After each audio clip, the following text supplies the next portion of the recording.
आता तरकारी पिकं, फुलझाडं, फळझाडं आणि आयुर्वेदिक वनस्पतींची रोपं आपल्या कर्जतमध्ये. गुरुदत्त उद्योग समूहाने सुरू केलेल्या गुरुदत्त नर्सरीला भेट द्या आणि आपल्याला जे हवं ते घेऊन जा. शेतकरी बांधवांसाठी सर्व प्रकारची तरकारी पिकांची रोपं, त्याचबरोबर आकर्षक फुलझाडं, फळझाडं आणि आयुर्वेदिक वनस्पतींची रोपं मिळण्याचं विश्वासार्ह, खात्रीशीर ठिकाण म्हणजेच गुरुदत्त नर्सरी. गुरुदत्त नर्सरी एवढंच नाही तर शेतकऱ्यांच्या मालाला योग्य भाव देण्यासाठी लिंबू खरेदी केंद्रही सुरू. मग वाट कसली बघताय? एकदा भेट द्याच. गुरुदत्त नर्सरी, प्रोप्रायटर दादा गोविंद धुमाळ आणि प्रोप्रायटर मनोज दादा निलंगे. ठिकाण निलंगे ग्रीन सिटी, कर्जत राशीन रोड, कर्जत. संपर्क 8600226868, 8208585202 आणि 9404120069. आपण पाहत आहात जी न्यूज लाईव्ह चॅनल. कर्जत शहरातील एक महत्त्वपूर्ण बातमी आपण पाहणार आहोत. कर्जत शहरामध्ये आज लोकशाहीर अण्णाभाऊ साठे यांची जयंती साजरी करत अर्चक पुरोहित शिबिर मोठ्या उत्साहात संपन्न झालं. कर्जत, श्रीगोंदा, जामखेड या 3 तालुक्याच्या वतीनं आयोजित केलेल्या या शिबिरासाठी मोठा प्रतिसाद मिळाल्याचं पाहावयास मिळालं. अतिशय उत्साहपूर्ण वातावरणामध्ये हे शिबिर या ठिकाणी झाले. यावेळी संयोजन समितीचं योग्य अतिशय चांगले नियोजन केल्याबद्दल सर्वांनीच कौतुक केले. पाहूया जी न्यूज चॅनलचा हा स्पेशल रिपोर्ट. स्वागता संघाचा परिसर सजला सुंदर, संघाचा परिसर सजला सुंदर. स्वर्ग संतश्रेष्ठ सद्गुरू गोदड महाराज यांच्या पदस्पर्शाने भूमीत झालेल्या कर्जत नगरीमध्ये विश्व हिंदू परिषद, मंदिर अर्चक पुरोहित संघ कर्जत, जामखेड व श्रीगोंदा यांच्या संयुक्त विद्यमाने अर्चक पुरोहित शिबिर मोठ्या उत्साहात आणि अतिशय भक्तिपूर्ण वातावरणामध्ये संपन्न झाले. या शिबिरात विविध समाजातील पुजारी, अर्चक, पुरोहित तसेच मोठ्या संख्येने धर्मप्रेमी नागरिक सहभागी झाले होते. यावेळी शिबिरात अर्चक पुरोहितांसाठी शासनाच्या विविध कल्याणकारी योजनांची माहिती देण्यात आली. ई श्रम कार्ड, आरोग्य तपासणी, आयुष्यमान भारत कार्ड आदी योजनांचे देखील मार्गदर्शन करतानाच त्यांची आरोग्य तपासणी देखील करण्यात आली. साहित्यरत्न अण्णाभाऊ साठे तसेच लोकमान्य बाळ गंगाधर टिळक यांची जयंती देखील यावेळी साजरी करण्यात आली. या कार्यक्रमाचे सूत्रसंचालन उत्कृष्ट निवेदक अशी ओळख असणारे उमेश चावरे यांनी त्यांच्या ओघवत्या वाणीमध्ये केले. सर्वांसाठी या ठिकाणी मोफत आरोग्य तपासणी इंडो आयरिश हॉस्पिटल अहिल्यानगर यांच्या वतीनं हा कार्यक्रम संपल्यानंतर देखील चालू राहणार आहे. ज्यांनी आपल्या आरोग्याची तपासणी केलेली नाही त्यांनी कार्यक्रम संपल्यानंतर आपल्या आरोग्याची तपासणी करून द्यायची आहे. आणि दुसरा एक टेबल आपण या ठिकाणी लावलाय. महाराष्ट्र शासनाची अमृत म्हणून जी स्वायत्त संस्था आहे. यावेळी आशिष निलंगे यांनी अतिशय उत्कृष्ट असे गीत या ठिकाणी सादर केले. मुचा मुखात एकच गान, एक अंतर्यास मुचा मुखात एकच गान. देशासाठी उधळू हासत फुला परी हे प्राण, देशासाठी उधळू हासत फुला परी हे प्राण. एक आमुची आई भारत आम्ही करे सारी. कार्यक्रमाचे प्रास्ताविक प्राचार्य गजानन चावरे सर यांनी यावेळी केले.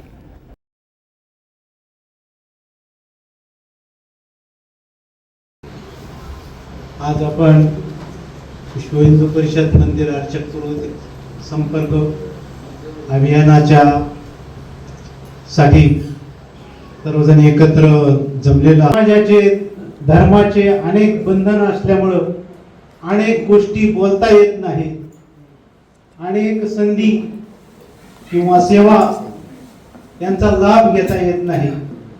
त्यासाठी या मंदिर अर्चक समितीने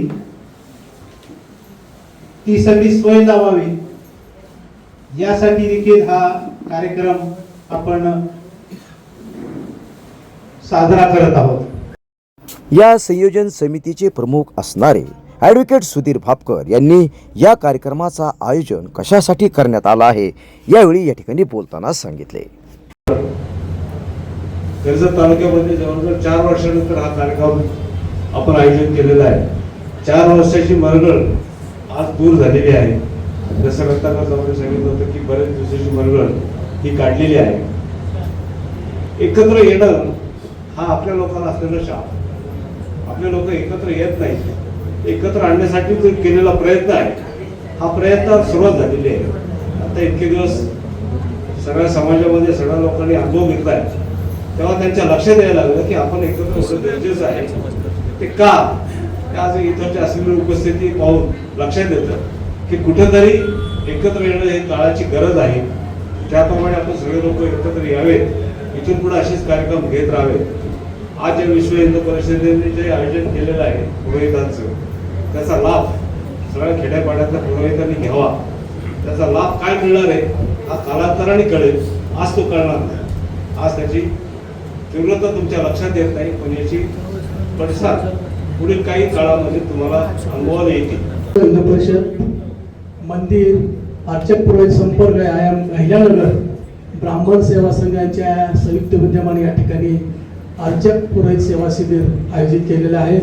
अशा या कार्यक्रमास उपस्थित सन्मान्य व्यासपीठ आणि आपण सर्व कर्जत जामखेड श्रीगोंदा येथून आलेले सर्व अर्चक आणि पुरोहित, आज या ठिकाणी थोडा वेळ कमी दिलेला आहे पण मी थोडक्यात सांगतो.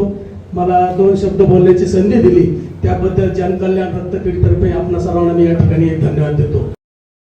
या कार्यक्रमासाठी उपस्थित असणारे विश्व हिंदू परिषदेचे राष्ट्रीय संयोजक विवेक कुलकर्णी यांनी परिषदेचे कार्य, मंदिर व्यवस्थापन, पुरोहित समाजाची भूमिका आणि सध्याच्या देशातील सामाजिक व धार्मिक परिस्थितीबाबत अतिशय परखडपणे आपले विचार मांडले.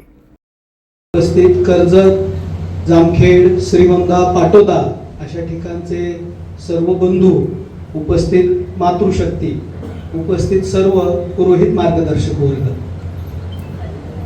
आज खरं तर आईच्या गावामध्ये आजोळी सत्कार होणं, मामाच्या गावामध्ये यासारखं कौतुक नसतं.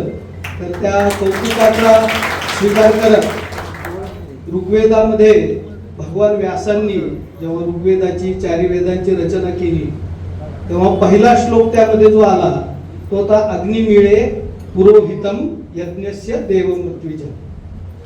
पुरोहितांचं हिंदू जीवनामधलं स्थान अतिशय महत्वाचं आहे.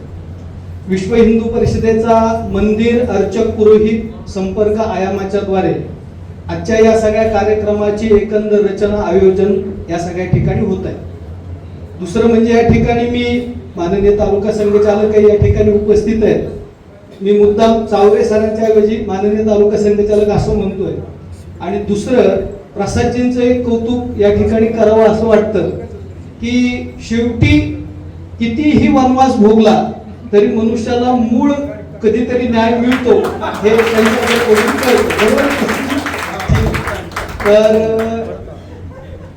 हिंदू जीवन पद्धतीचं एक प्रमुख वैशिष्ट्य असं आहे की हिंदू जीवन पद्धती अर्चक, पुरोहित आणि मंदिर या तिघांच्या केंद्रित मूळ आहे. हिंदू जीवन पद्धती जोपर्यंत मंदिरांच्या केंद्रित होती तोपर्यंत हिंदू समाजाकडे वाकड्या नजरेने बघण्याची कोणाची शक्ती नव्हती. या देशावर गेल्या 1000-1200 वर्षापासून जी सगळी आक्रमणं झाली त्या सगळ्या आक्रमणामध्ये सगळ्यात पहिल्यांदा जर टार्गेट काही झालं असेल तर तो इथलं मंदिर झालं. या मंदिराच्या आधारावर कधीतरी वेधशाळा चालत होती, गोशाळा चालत होती, औषधशाळा चालत होती, वेगवेगळी कलांची शाळा चालत होती. या सगळ्या आधारावर मंदिर समाजाचं केंद्र होतं. कौटिल्य अर्थशास्त्रामध्ये जर आपण बघितलं तर एखादं गाव कसं वसवावं आणि त्या गावाच्या आजूबाजूला कुठली कुठली मंदिर असावीत याचं एक शास्त्रशुद्ध वर्णन दिलेलं आहे. रामायणामध्ये सुद्धा रस्ते कसे असावेत, मंदिर कोणत्या भागांमध्ये असावेत, गावाची वस्ती कशी असावी याचं खूप मोठं वर्णन रामायणामध्ये सुद्धा आहे. याचं कारण असं आहे जीवनामध्ये एखाद्या व्यक्तीला औषध नंतर लागतं पण त्या व्यक्तीला मानसिक आधार पहिल्यांदा लागतो. हा मानसिक आधार हिंदू जीवन पद्धती आपल्या असणाऱ्या पुरोहिताकडे मिळतो. एक दुसरा सर्वसामान्य गैरसमज समाजामध्ये की पुरोहित हा फक्त ब्राह्मण वर्गातच आहे, तर संपूर्ण आपण भारतामध्ये फिरलो, जेवढ्या जाती आहेत, जेवढे पंथ आहेत, जेवढे विचार प्रवाह आहेत, जेवढ्या उपासना पद्धती आहेत, त्या सगळ्यांमध्ये प्रत्येक जातींमधला एक स्वतःचा असा पुरोहित वर्ग आहे. वनवासी समाजामध्ये सुद्धा स्वतःचा असणारा एक पुरोहित वर्ग आहे आणि हा पुरोहित वर्ग त्या त्या काळामध्ये स्वतःचा एक सल्ला द्यायचा, स्वतःचा एक उपदेश करायचा प्रयत्न करतो. आणि दुर्दैवाने मंदिर आणि पुरोहित हे दोन्हीही वर्ग आमच्या खाजगी जीवनातून वजा झाल्यामुळे आज असणाऱ्या सगळ्या मानसिक समस्यांना हिंदू समाज फेस करतोय. हिंदू समाजासमोर ते आव्हान उभं आहे. मंदिर केंद्रित हिंदू समाजाची व्यवस्था, मंदिर केंद्रित हिंदू समाजाचं जीवन, मंदिर केंद्रित हिंदू समाजाची एकंदर सगळ्या जीवनाची रचना ही आता असणारं प्रचंड आवश्यक गोष्ट आहे. तुम्ही म्हणाल तुम्ही मंदिर मंदिर असं सतत काय लावलंय? आपण बघा, ज्यांनी ज्यांनी भारतावर आक्रमण केलं हिंदू धर्म म्हणून, हिंदू धर्माच्या विरोधात जे जे सगळे वागले, त्यांची अजूनही सगळी जीवन व्यवस्था ही स्वतःच्या उपासना पद्धतीनुसार आहे. सगळ्यांची जीवन व्यवस्था. ज्यांनी या भारताच्या धर्माला, या भारताच्या लोकांना, या भारताच्या असणाऱ्या मंदिरांना तोडण्याचा प्रयत्न केला, त्यांनी का तोडलं ते मंदिर? त्यांनी का तोडले त्या मूर्त्या? जय श्रीराम, जय जय श्रीराम. मंचावर आसनस्थ सर्व मान्यवर, अर्चक, पुरोहितगण आणि मान्यवर बंधू भगिनींनो, विवेकजींनी जवळपास सगळेच मुद्दे इथे मांडलेले आहेत. मी फक्त आता थोडक्यात आयामाबद्दल माहिती देतो आणि माझ्या मुळात गेले 5 वर्ष या आयामावर आपण फोकस करून काम करणं सुरू केलेलं आहे. यावेळी मोहनबुवा रामदासी यांनी त्यांच्या वाणीमधून अतिशय परखड आणि स्पष्ट विचार या ठिकाणी मांडले. उपस्थितांनी त्यांना उत्स्फूर्त दाद दिली. गुरु ब्रह्मा गुरु विष्णु गुरुदेव महेश्वरः गुरु साक्षात परब्रह्म तस्मै श्री गुरुवे नमः. जय श्रीराम. विश्व हिंदू परिषदेनं आतापर्यंतच्या सगळ्या वाटचालीमध्ये अतिशय महत्वाचे विषय आणि महत्वाच्या विषयांना स्पर्श करून समाजाला नेमकं काय हवं आहे त्याची नाडी आतापर्यंत जर ओळखली असेल तर विश्व हिंदू परिषद, बजरंग दल आणि आमच्या संघानं ओळखलेली आहे. समाज ज्या ज्या वेळेला विस्कळीत झाला, समाजातली सामाजिकता आणि समाजातल्या समरसता, समाजातला बंधुभाव आणि समाजातलं जे मनामध्ये विकल्पाचं वातावरण ज्या ज्यावेळी निर्माण झालं, त्या वेळेला या संघटनांनी आपल्याला खरं तर खूप चांगला हात देऊन आणि खूप चांगलं सहकार्य करून, एवढंच नव्हे तर आपल्याला प्रत्येक वेळेला प्रवृत्त करण्याचं काम या सगळ्या संघटना करत असतात. आज मला विशेष आनंद या गोष्टीचा झाला की विश्व हिंदू परिषदेनं आजही तोच इतकाच महत्वाचा विषय आपल्या समोर आणला आणि अर्चक आणि पुरोहित यांच्यासाठी. पण संयोजकांना मला एक सूचना सुरुवातीलाच करावीशी वाटते की पुढच्या वेळी आपण जेव्हा हा कार्यक्रम घ्याल, लवकरात लवकर घ्यावा आणि आपल्या अर्चक आणि पुरोहितांना थोडस मनोगत व्यक्त करण्याची संधी मिळावी. त्याचं कारण असं आहे की समाजाला नेमकं काय हवं आहे हे आमच्यापेक्षा अर्चक आणि पुरोहितांना जास्ती माहिती आहे. त्यामुळे अर्चक आणि पुरोहित कसा तयार झाला पाहिजे, कसं त्यांनी राहिलं पाहिजे, कसे त्यांनी आपले आदर्श हा समाजासमोर ठेवला पाहिजे. विवेकजींनी इतकं सारभूत सुंदर विश्लेषण सगळ्या विषयांचं केलं. कसं असतं की प्रत्येकाच्या नावामध्येच काहीतरी गंमत असते. प्रत्येक शब्द आणि शब्द, प्रत्येक वाक्य आणि प्रत्येक विषय हा विवेकानं आणि तोलून मोडून बोलणारा आमचा विवेक आहे. समर्थांनी सुद्धा असा एक संदेश दिलेला होता की विवेके करावे कार्य साधन. म्हणजे अफजल खानचा विषय आपण मांडला होता. त्या अफजल खान ज्या वेळेला छत्रपती शिवाजी महाराजांच्यावरती चालून निघाला होता, त्यावेळेला समर्थांनी छत्रपती शिवाजी महाराजांना केली विवेकची.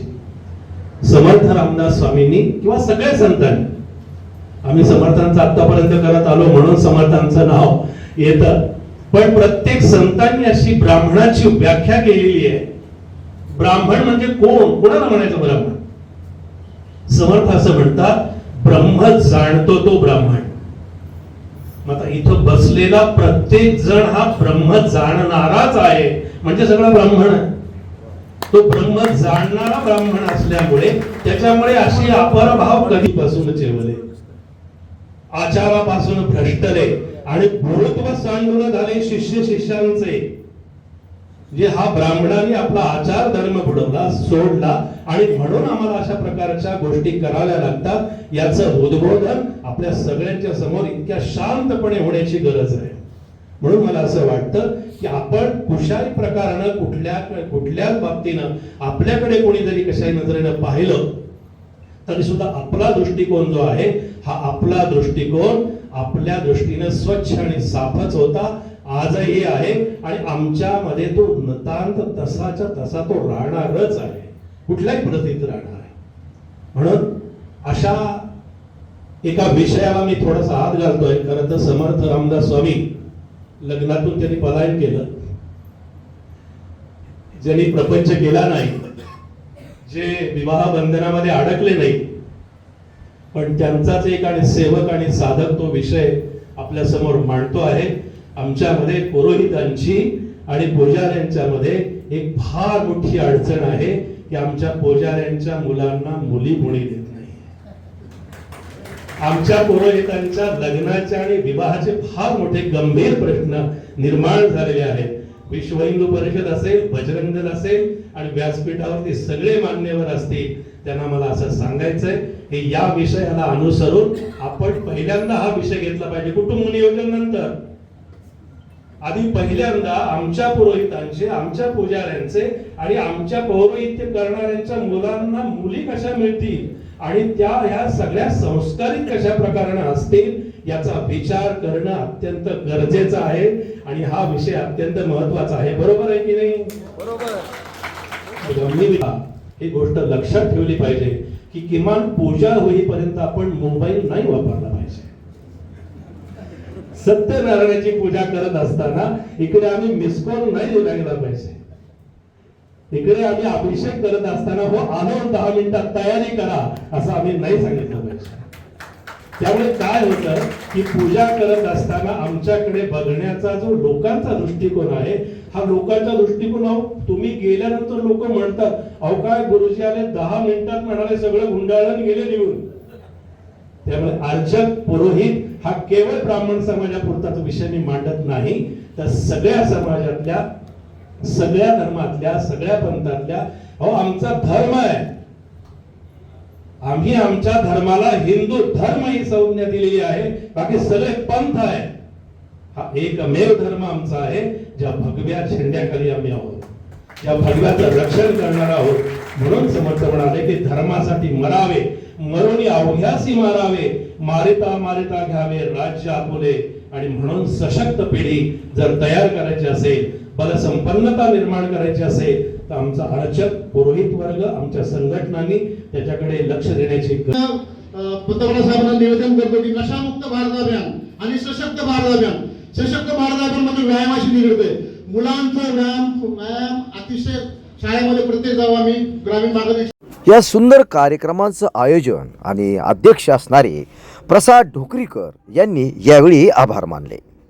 विश्व हिंदू परिषद, मंदिर अर्चक पुरोहित संघ, आयाम, अहिल्यानगर आणि बजरंग दल यांनी आमच्यासारख्या कर्जत, जामखेड, श्रीगोंद्याला एवढा मोठा कार्यक्रम दिला. त्यांनी सर्व पदाधिकाऱ्यांनी वेळ दिला. त्यात माझं सगळ्यात महत्त्वाचं विवेकजी कुलकर्णी, घरोटे साहेब, नांदापूरकर साहेब, सर्व मोहनभाऊ रामदासी हे आपल्याला सर्वांना उपस्थित राहिले. त्यांनी मार्गदर्शन केलं आणि अतिशय आमच्या कार्यक्रमाची ही जी काही संधी मिळाली त्यामुळे आमच्या कर्जत तालुका ब्राह्मण सेवा संघ असेल, जामखेडचं परशुराम संघटना असेल, पाटोद्याची असेल, श्रीगोंद्याची असेल, या सर्वांच्या वतीने मी मान्यवरांचे आभार मानतो. धन्यवाद. दररोज अर्धा तास व्यायाम करेन, त्याने माझे मी भविष्यात कोणत्याही व्यसनांच्या आहारी जाणार नाही. स्वप्न तुमचं, दागिने आमचे. कर्जत शहरातील एक विश्वासार्ह सुवर्ण दालन म्हणजेच SC शेलार ज्वेलर्स. सोने, चांदी आणि हिऱ्याचे दागिने मिळण्याचं एकमेव ठिकाण. शुद्धतेची हमी, नवनवीन डिझाईन्स, परंपरेचा आधुनिक स्पर्श. सर्व दागिने हॉलमार्क प्रमाणित. संपर्क AC शेलार ज्वेलर्स, मराठी मुलांच्या शाळेसमोर, बाजारतळ रोड, कर्जत. 8888 54 65 65 आणि 90 96 94 78 11.